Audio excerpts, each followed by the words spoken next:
Hi, we're live. Good afternoon, everybody. My name is Alex Vidal. I am president of Related ISG International Realty, and I'm coming to you live from the Related ISG recording studio that we have in our Aventura office. And today I want to share with you a little bit my thoughts about iBuyer and why as realtors we need to care, and it's probably not what you're thinking about. For those of you that don't know what iBuyer is the websites essentially that Zillow, Keller Williams, EXP, and a bunch of other websites companies have, that a home seller, a potential home seller, can go on, log in, put their property address, put photos of the property, and get offers directly from these websites to purchase their home.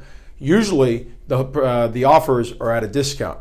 Now, that doesn't concern me because at the end of the day, most home sellers aren't going to take that option. And it's really no different than if you remember those billboards, "We Buy Ugly Homes," that when you drive down 95 or any major highway, you'd see the billboard say, "We Buy Ugly Homes."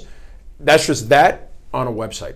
Here's the big thing though. The big thing is that they represent about 3% of the home purchases nationwide. That's an NAR stat. Now 3% may not sound like a big number, but that 3% equals 30 billion, with a B, $30 billion worth of home purchases a year.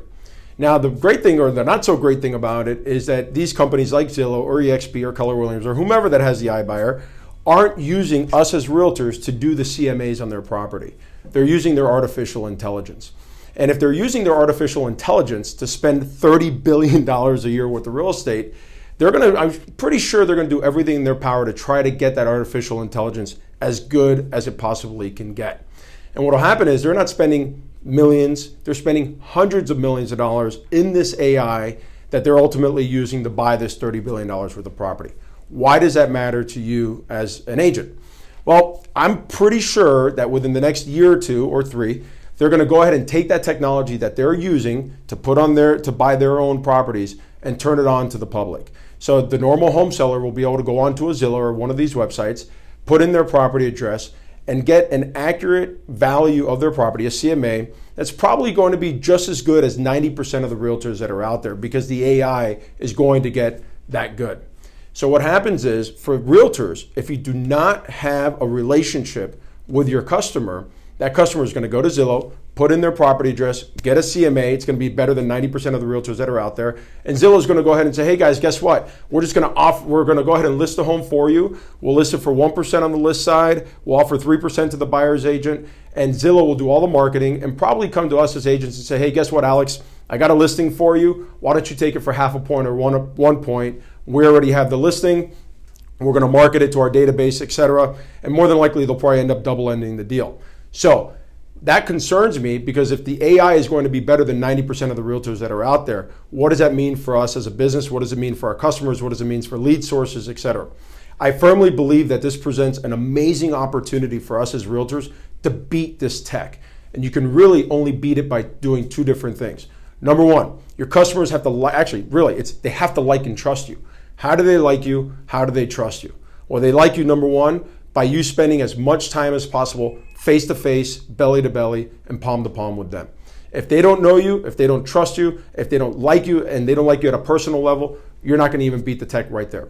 The second thing, the way you build trust is not because you're going to cheat them out of money or do something bad. They're going to trust you by knowing that you know your information so well that they can actually trust you more than the computer. If you watch my Closer Club interviews with Jordan Belfort or with Ryan Serhant, they talk about that trust and how you can only sell by conveying that trust. You can only convey that trust if you're so knowledgeable about what's happening in the market that you actually know it better than the actual computer. So as realtors have an opportunity now to be getting in front of clients as much as possible, spend that time face-to-face, belly-to-belly, palm-to-palm, and forget those days about selling real estate in the entire state of Florida. I know many realtors that out there say, "I have a license in Florida, I can sell anywhere in Florida." You're going to have to become hyper-focused. I live in a community called Mystique where that realtor can say, "Listen, Mr. Home Seller in Mystique or Mrs. Home Seller in Mystique, I've walked every home. I know what each one looks like, and this is why I think you should price your property here, because I know more than the computer, and you like me and trust me because I'm having coffee with you, I'm having dinner with you, I'm having breakfast with you, having drinks with you, and we've built that relationship." So pay attention. Sometimes with iBuyer and the other technology that's out there, it's not what's at face value. I know a lot of agents are looking at iBuyer not even worried about it. What concerns me is the technology that they're in, the money that they're spending to get that AI so good. But for me, that just means where's the opportunity for us to get better? And if you spend as much time as possible with a decision maker, somebody that can decide to list their home or somebody that can pull the trigger on buying a home, and you know your market and you know the real estate market in that particular area so well that you can like them and trust you, this emerging technology that we should be using to make our business better will not be putting you out of business.